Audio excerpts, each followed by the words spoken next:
Well, welcome everyone. My name is Angela Simoes with PALCUS, and I'm here with Magda Vakil with the Portugal U.S. Chamber of Commerce, and also our featured artist, Elizabeth Casqueiro.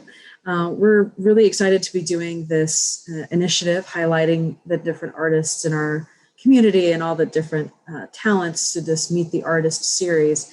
But it's also to bring attention to a new online art gallery that is a joint venture between PALCUS, the Chamber, FLAD, and also the Embassy of Portugal. So if you have a moment, please visit Portuguese American Art Gallery.com, and you'll get to see Elizabeth's work as well as the work of a few other artists. And the intention of this gallery is to continue adding artists to it as we go along. It's going to be a permanent exhibition as long as we are able to maintain it. So it's not just a one-time thing. We're hoping this will continue for years to come. And so we encourage everyone to visit that gallery and send us your feedback and suggest it to other artists that you know. So without further ado, I just, thank you to Magda and her initiative for launching this great project. And thank you to Elizabeth for being here with us today. I'm really excited to hear about your path and how you became an artist. And so with that, I'm going to turn it over to Magda to drive our conversation today. Thank you, Angela. And thank you for embracing my idea and helping it launch.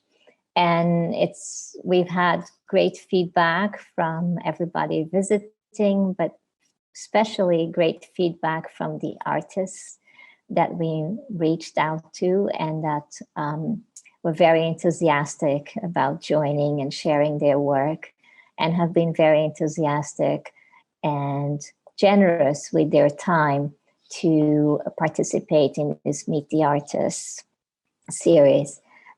We've held 2 so far, and today we have our 3rd artist, and the other ones are waiting. So,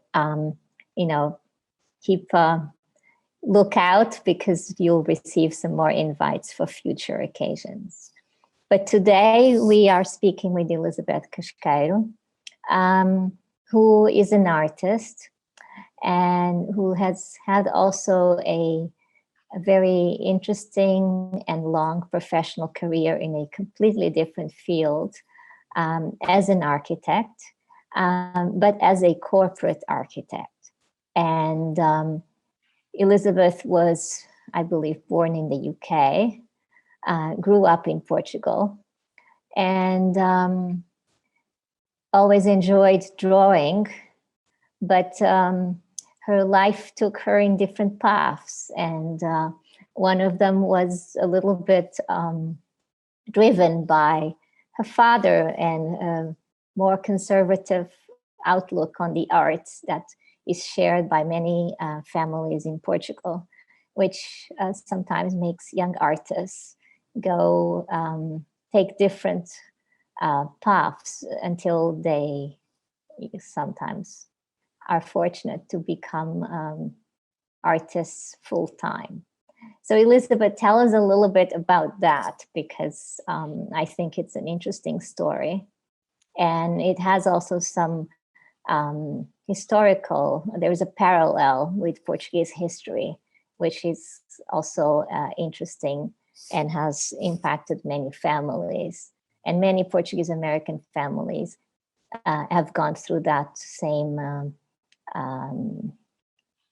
sort of reason for coming to the United States. Well, first of all, I want to thank you, Magda and Angela, for organizing this great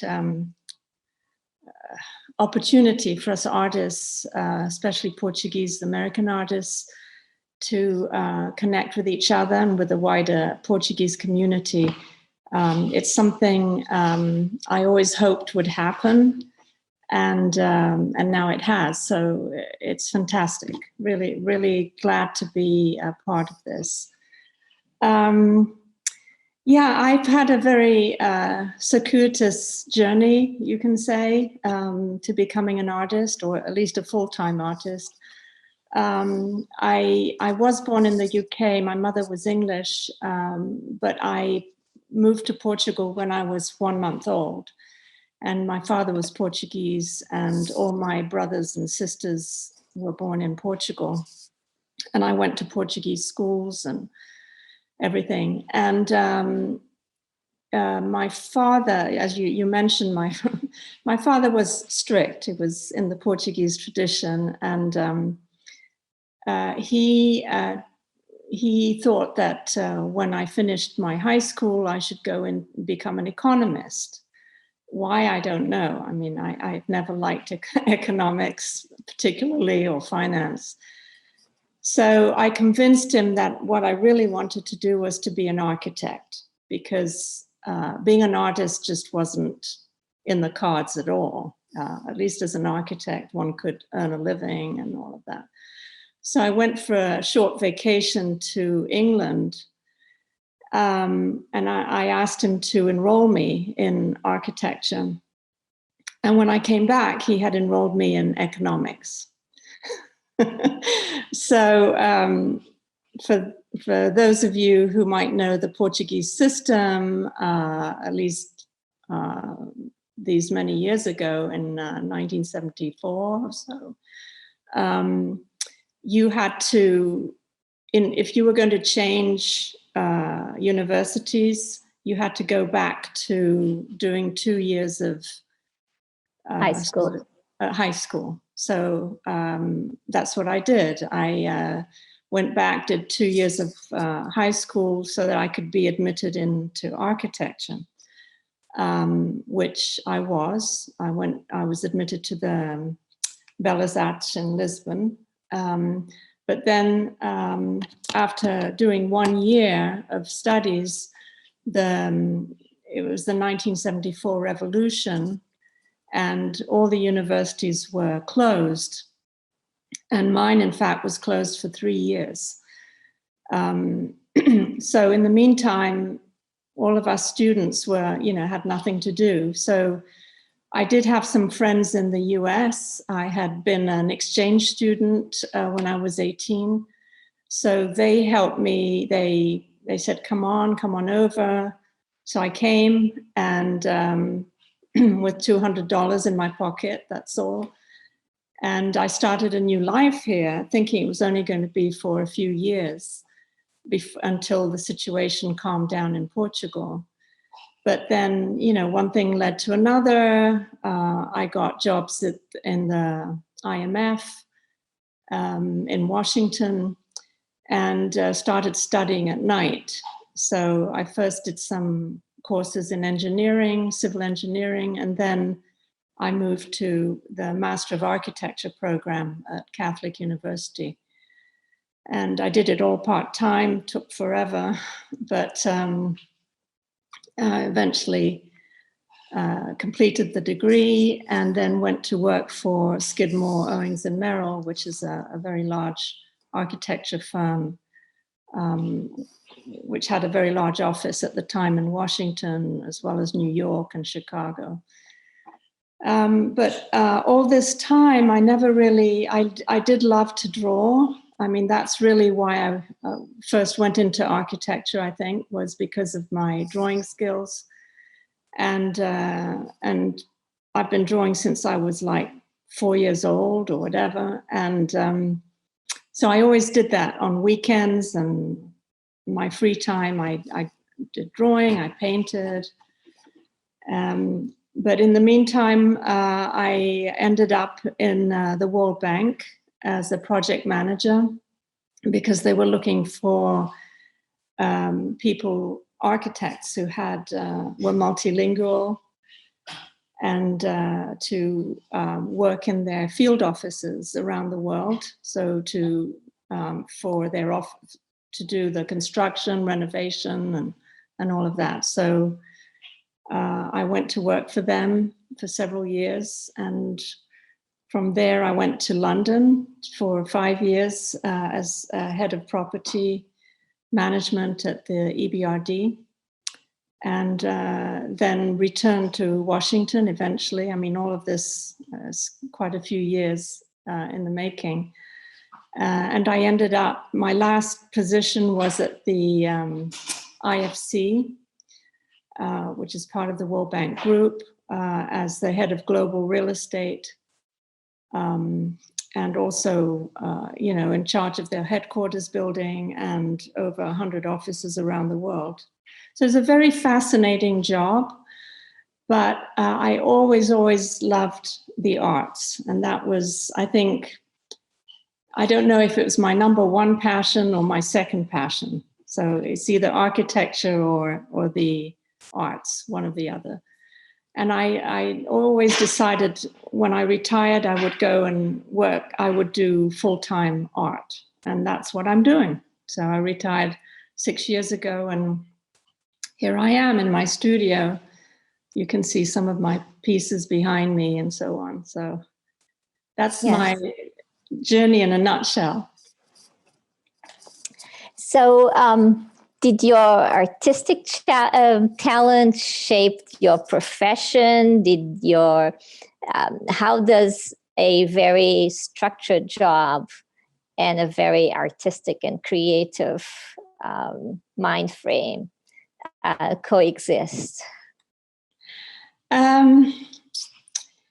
It's true that like architecture or management or corporate life, you really have to have a very rational kind of structured mindset. You can't just be, wing it all the time as you do as an artist. You, at least I do right now.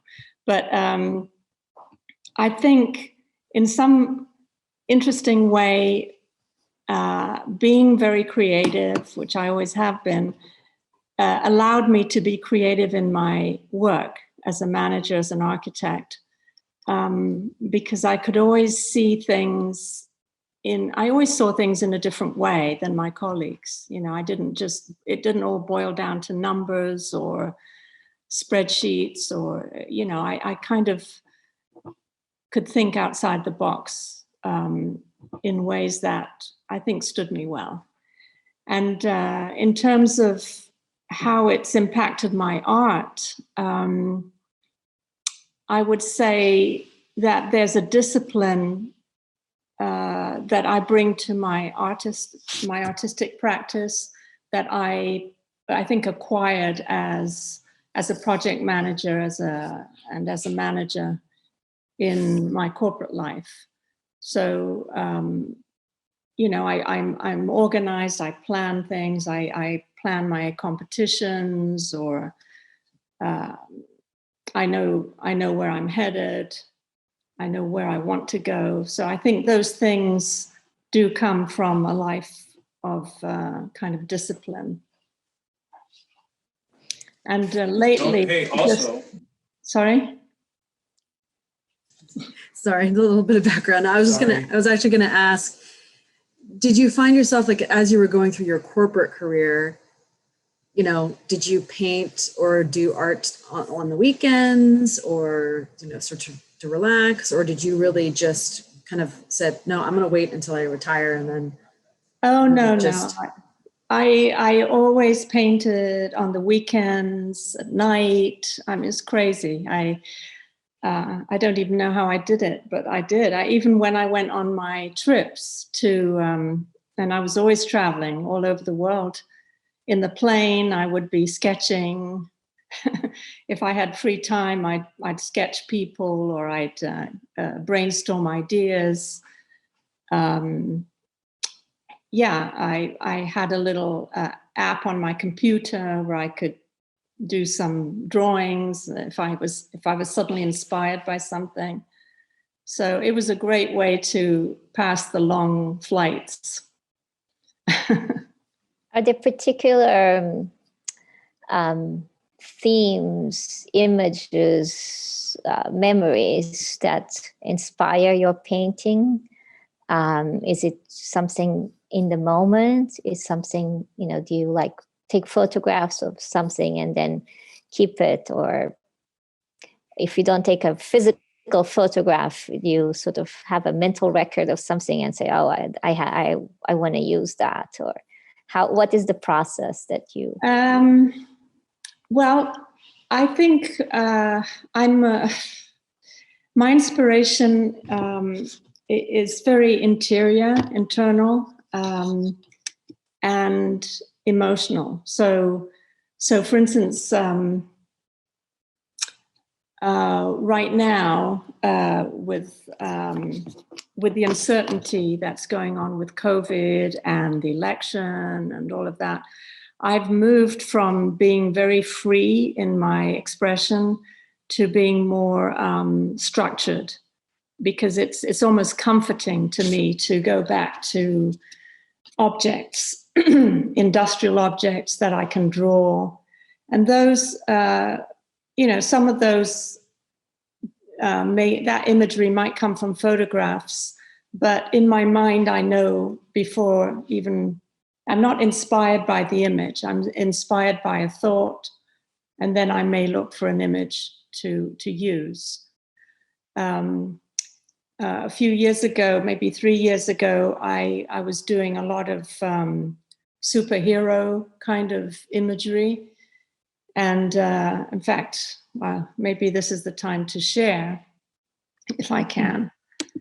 Let me see if I can share. Sorry, I'm not very good at this. Can you see my screen? Yeah, we see it. It looks great. And it's full screen. So yeah, you're great. That's good, because I can't see it. Oh, here we go. So a few years I was doing,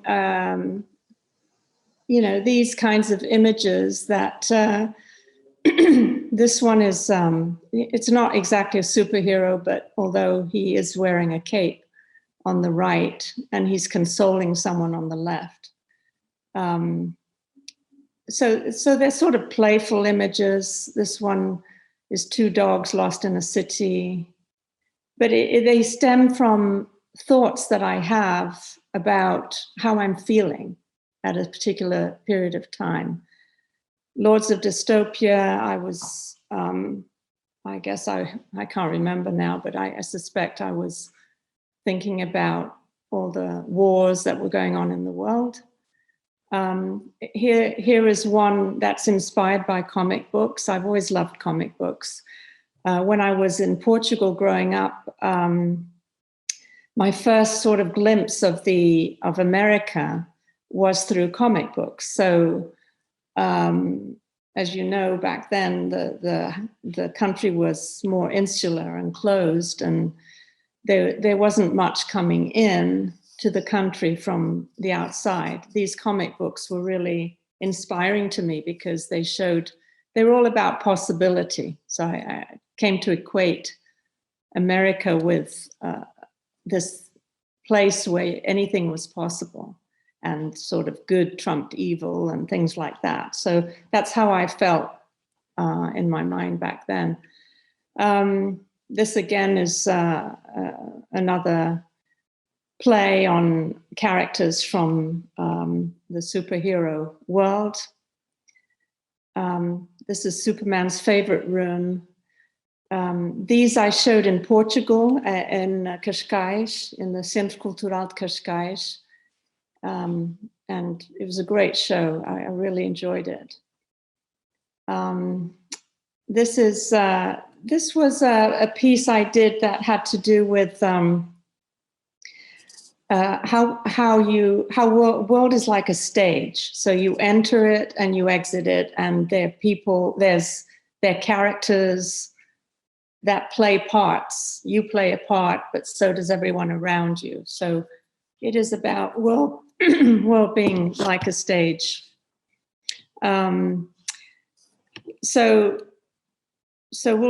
This is a series which I can talk about,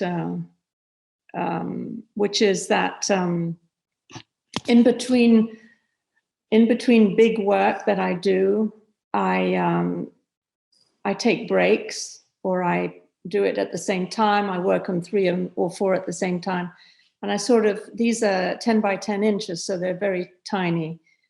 But I allow myself to do anything, just explore, let my mind wander in ways that are not structured at all. And then often the things that I do in these series, I find useful to translate into when I go back to my bigger work. So color plays a big part in your color's a huge part, yeah. This is the one thing I think that's consistent about my work from day one is the color. And I like to think of it as the colors that I grew up with in Portugal, you know, very sunny, the flowers, the sea, the colors of the buildings and the rooftops. All of this, I think, has stayed with me and has never left. And I have tried doing black and white or monochromatic work, and it just doesn't resonate. I just don't feel very, you know, satisfied with. It might look good, but it doesn't give me satisfaction.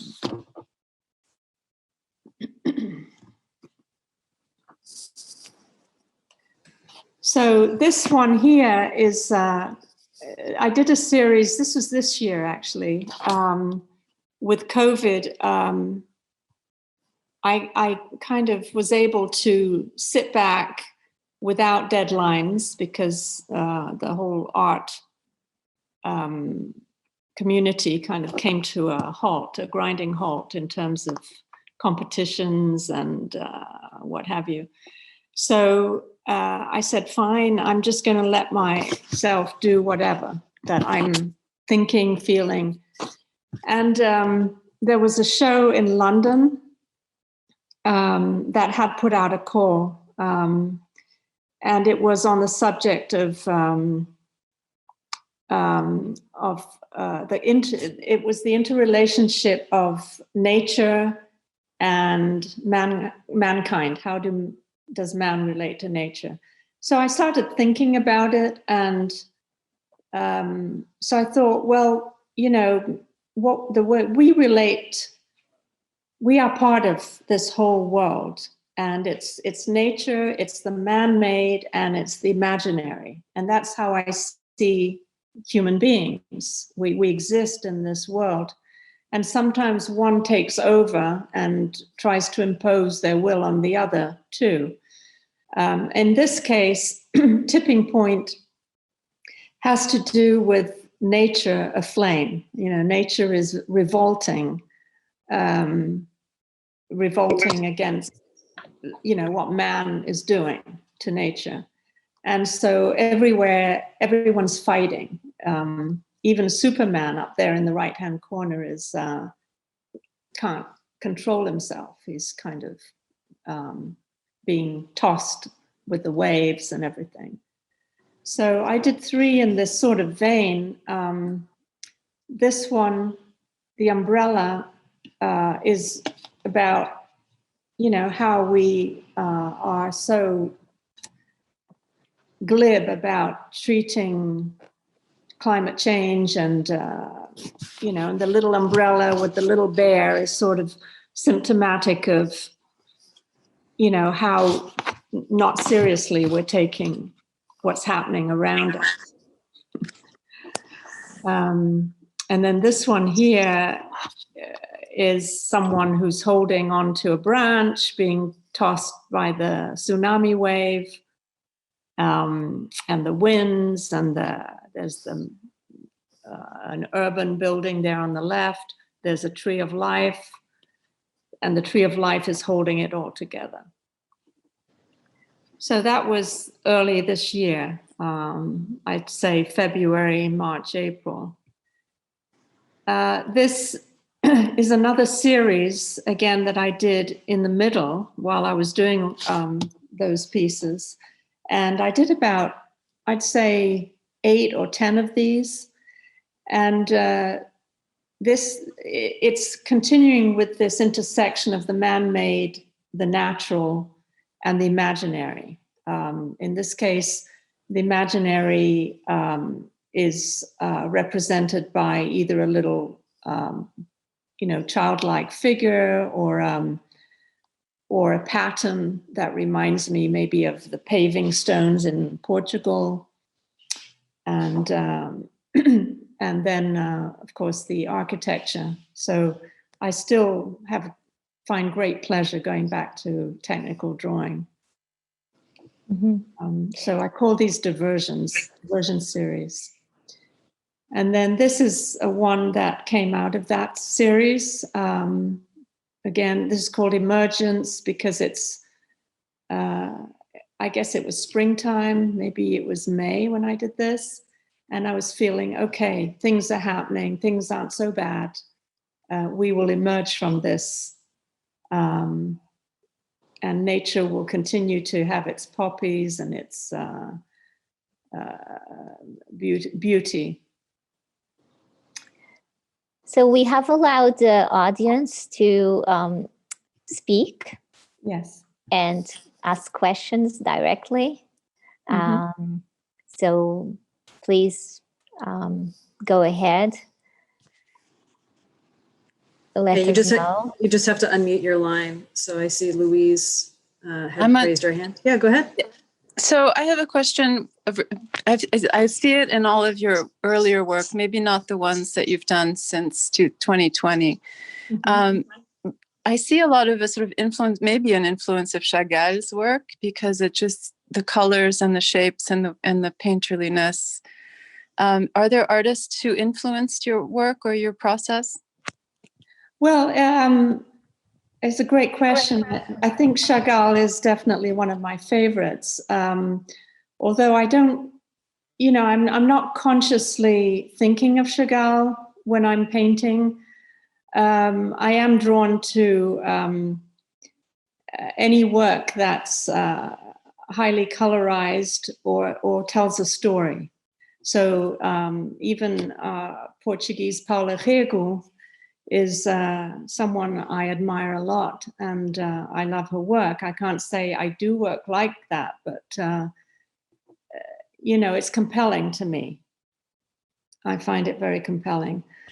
And Picasso, Matisse, these are all people that I am drawn to, art that I'm drawn to, as most of the abstract expressionist period too. But what I think I'm at a point in my practice that I have my own voice that and the voice changes maybe depending on how I'm feeling or the stage or that I'm in. But I think I'm moving to a direction where I'm not really influenced by anything in particular except what goes on inside. Oh, that's great. That's good. Thank you. Yes. Great answer. But it appears that you are also very influenced by what's going on around you. Yes, that for sure. Absolutely. This one, convolution, these are large panels. They're 68 inches by 28. And I did 3 of these. And they're, again, it's a play with the natural, the man-made, or the industrial, and the imaginary. And I did these, again, these are recent. These I did, I think I did these in June, in the summer. And I don't know what will happen when the election's over and COVID and we have a vaccine, whether I'll go back to the very free-spirited kind of work that I was doing before. But right now I find great solace in the sort of technical nature of this drawing, going back to drawing. This is really a blend of drawing and painting, I would say. It's not pure painting, it's not pure drawing. And this was the last one I did, which is huge. For me, it's huge. It's 72 by 60 inches. And it's about, well, you can see that it's a grenade, a hand grenade.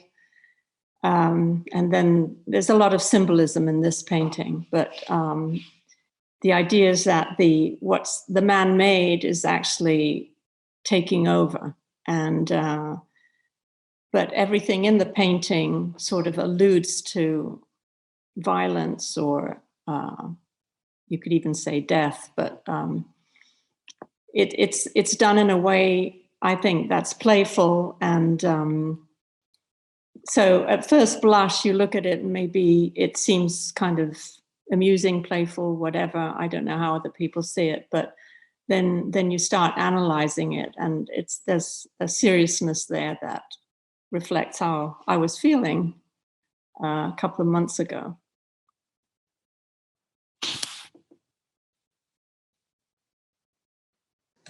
I'm curious as to your color choice, because the symbolism and messages that you have in your pieces are so powerful, but the colors are quite soft and pleasant. So is that part of the message? You know, how does, I guess, I'm not want to try and interpret it, but what was behind the color choice?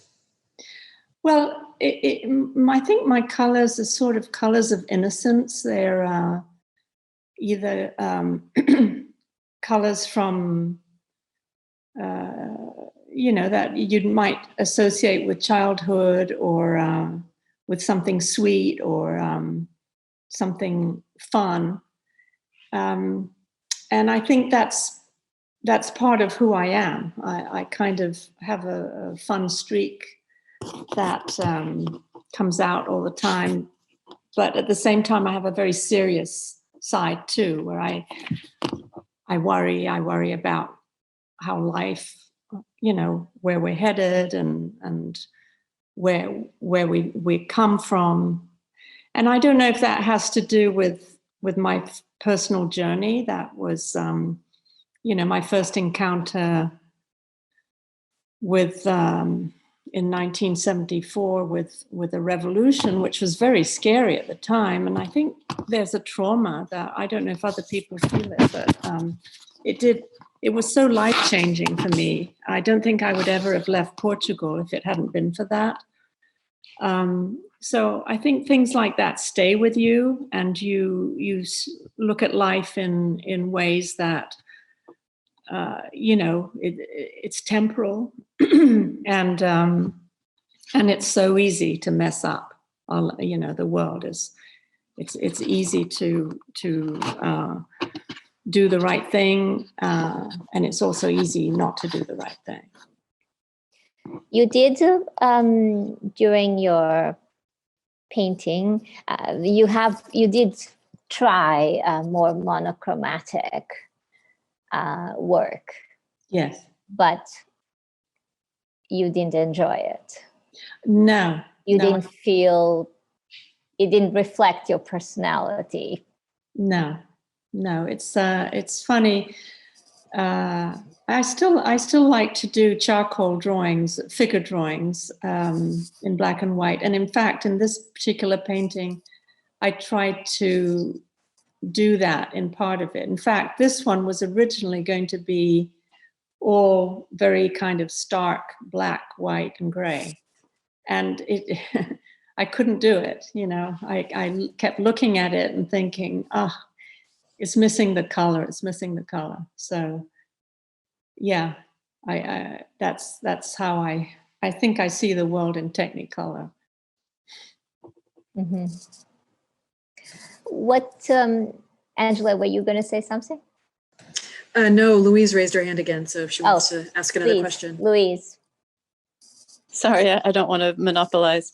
I noticed, Elizabeth, that you have in this particular painting a grid of squares that are sitting behind the grenade. It's just giving me, I do a lot of graphic design and grids and things. And I just wonder, could you talk about how you approach a blank canvas? How is it that you look at it, and how do you begin something like this? And do you, in fact, use a grid to help with the compositional layout or any of that? Very good question, Louise. I actually don't lay out my canvases. In fact, I often just attack it without even a thought, or maybe a vague thought. And I use either charcoal or some other kind of chalk or something that I can then erase to mass it out. So in this case, I knew I wanted something very powerful in the middle of it. And then from there, I realized I had to offset it with something on the left and something up on top. The grids that you see here on the right are really like comic strip grids. But the more I look at it, they look like tiles too, for some reason. Maybe Portuguese tiles, I don't know. So I don't really do a lot of pre-planning with my paintings, and I do more with these that I've done this year than I did previously. The ones I did in the ones I did originally, like these were just very, the color went first, and then after the color, I start seeing shapes, and then the story kind of comes out of what I'm seeing. So it's an interesting process, because in these, I didn't really know what I was going to be doing. I just had a kind of general sense of where I wanted the things to go, and the canvas sort of starts speaking to me and saying, I want to be a comic strip. I want to be Batman, So it truly is intuitive. Yeah, this kind of work that you're seeing here is very intuitive. My later work this year has been much less intuitive. It's been more planned, but it's still not rigorously planned. And something I've noticed, and this is just an observation, and I'll be quiet, your use of color is incredibly well composed. I mean, you have the last one that you showed that we started the discussion on is just the placement of the yellow and the purple as opposites, and the blues. The very last one, the one that we had with the. Yes. Sorry. No, but I'm seeing them as you were going through them again. I'm seeing the same thing in each one, where you have a really incredibly, almost, if it's intuitive, it seems quite well. I mean, it seems quite intentional in its intuitive nature. I mean, the blues with the yellows above on this one as well. It's the same kind of instinctive and amazing use of color. So thank you. It's beautiful work. Thank you very much. Okay. So Elizabeth, I went to school in Portugal, okay? And I did my high school there. And art class was the greatest frustration of all, because we never got to do anything with paints. Right. We had all this geometric drawing to do with this China ink business that always spilled all over the place, and then you get a bad mark. So how did you feel in art class?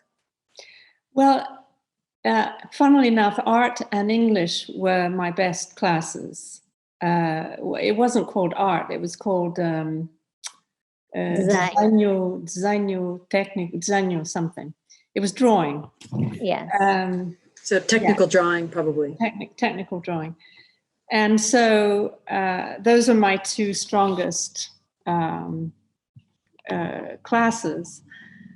But I enjoyed the technical drawing. But I just I enjoyed it because I was good at it, I think, not because it was inspiring or anything like that. But I liked using the pens and the drafting equipment and the angles and all of that. And of course, to get into architecture, you had to pass that particular course. You had to do, that was one of the entry exams. And so but I do remember, even when I was in Lisbon, I spent some time at a studio of an artist. I don't even remember her name now, but I'd go once a week, and she'd put on classical music, and we would just draw things or paint things that she had mounted for us. And I just loved that. I absolutely adored that class. You have been exhibiting both here and in Europe, and specifically in Portugal, you said. Yeah. How do you see big differences in the way the art world functions, the galleries, the process? I do. I see a big difference. I think in Portugal, first of all, what is considered, good art is at the moment, I think, very different than what we have here in the US. And let me explain.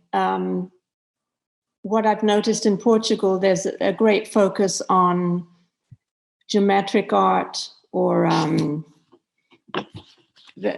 how shall I say, intellectual art, things that which is what they are wonderful. It's great too, but it's just not what I do. There's I think there's less focus on the figuration, and it's more it's conceptual, very conceptual. Whereas here in the US, yes, there's that too, but there's room for different kinds of expression, and there's a lot of opportunity here to show and to at different levels. In terms of the gallery world,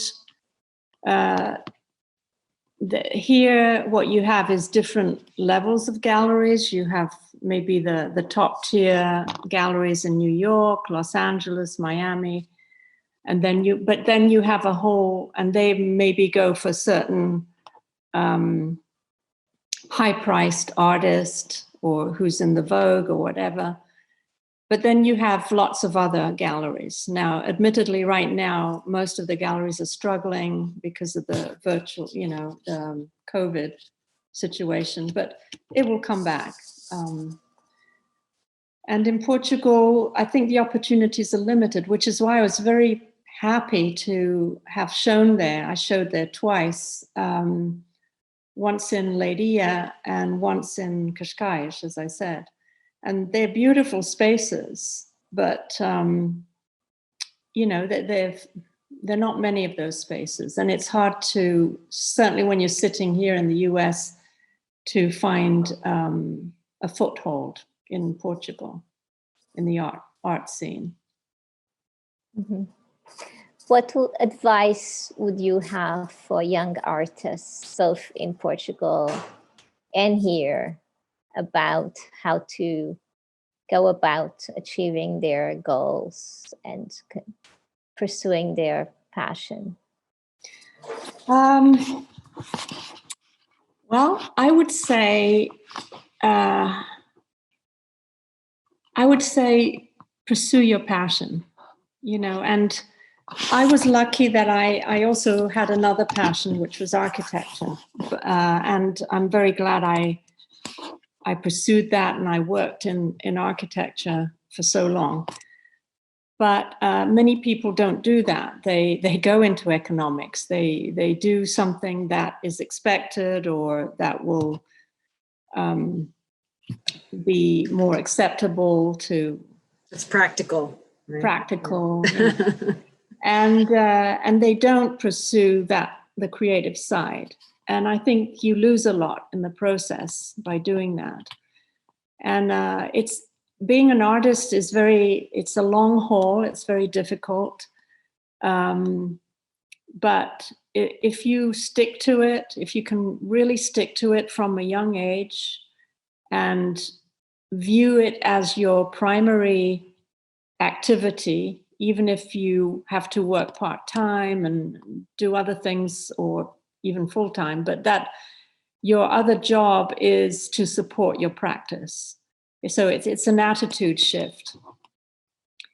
I think that eventually, it takes a long time, but eventually you'll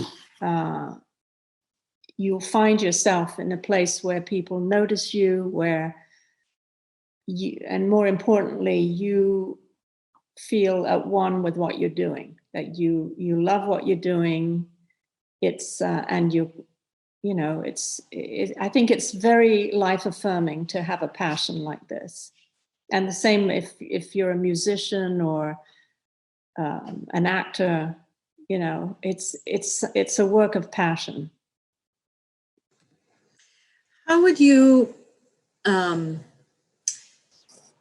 or what, I'm trying to think of how to phrase the question. So somebody, let's say a young person that's starting out, right? And they know that they love to paint or sketch or whatever their medium is, but they might always compare their work to others and have a hard time kind of finding their style, if you will. So what's your advice on being confident with, if your style is to make polka dots everywhere, mm-hmm. and that's your style, like whatever, how do you develop that style and be confident with it, even if some people might not like it? Because that's why there's so many different types of art, right? Because not everybody likes the same thing. But as a young person that's really building up their confidence, what would be your advice in that regard? I think it takes a while to be doing something that's yours. It's like writing a book. Your first book may not really, you may try and imitate someone else's style of writing, but eventually what you need to do is dig deep into yourself, and sometimes that just comes with maturity. It comes it comes with time. But it seems to me, at least thinking of myself, that there's a point at which you stop being derivative or trying to be cute or trying to be something that other people will like. And what you're doing is you're speaking to yourself. You're doing things that reflect how you see the world. Now, if you go to art school, if you do an MFA, or that is part of what you get. You get the you get the guidance to look inside and develop your own style. But it's not the only way to get there. You don't have to have an MFA. It just, I think, will take longer. It takes longer to really understand what you're doing and why you're doing it. You have to be able to justify why you do polka dots, for instance. It's fine to do polka dots, but why are you doing that? What does it mean to you?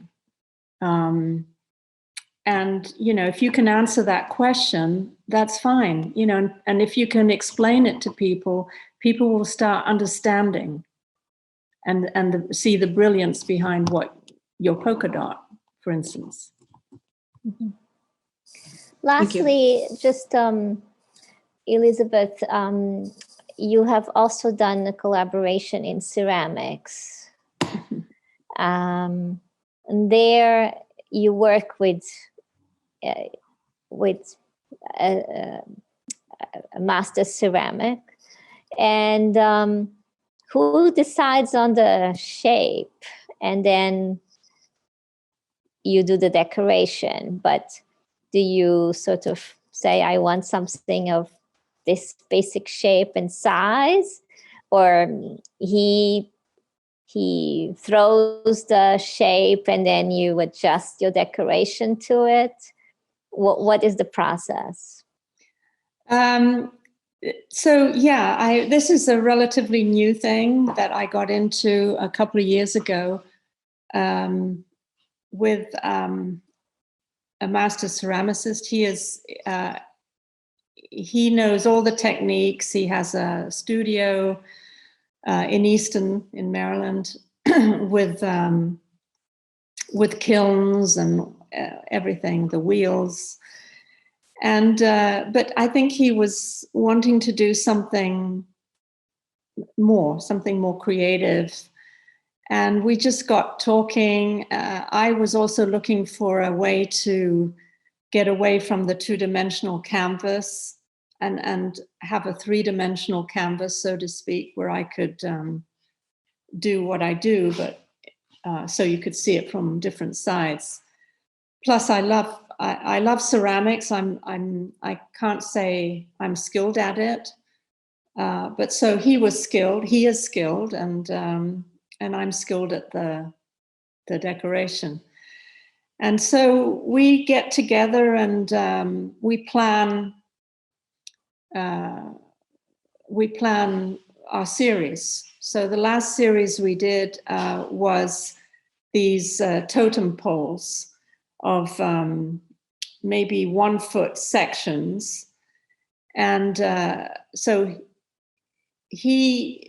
once we decided there were going to be cylinders of 1 foot long cylinders, he did the cylinders and then the wings and the ruffles and things around it, leaving me space to draw. And then other times I would say, look, I'd like a little ruffle here. I want, can't you do some indentations there? And he also will tell me, look, he's always pushing me to do more vibrant colors. So yeah, so he pushes me and I push him.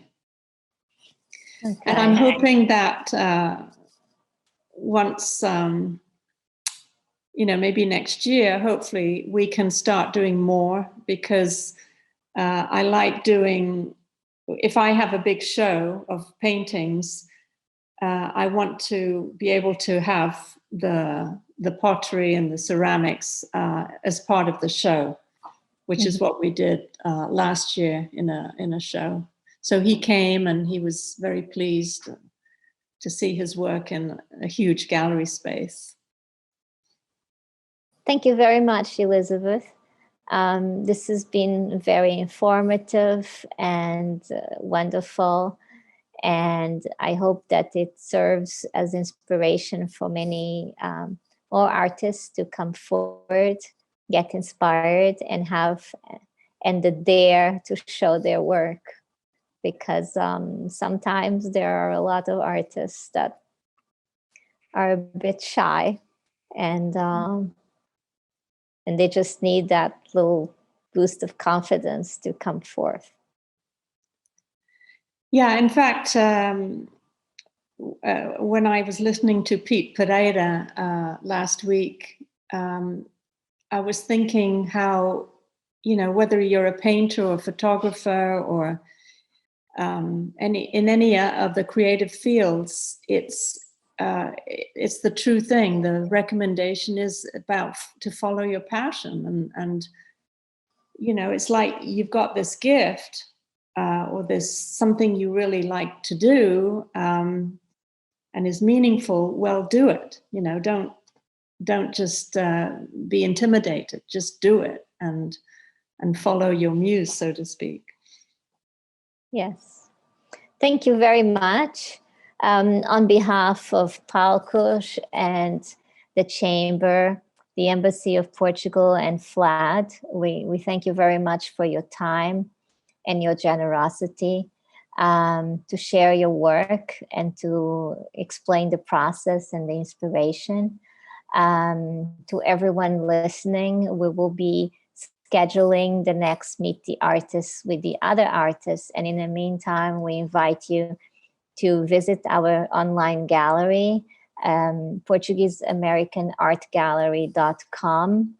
And if you are an artist or you know of artists, Portuguese American artists especially, please invite them to reach out to us and share their work with us.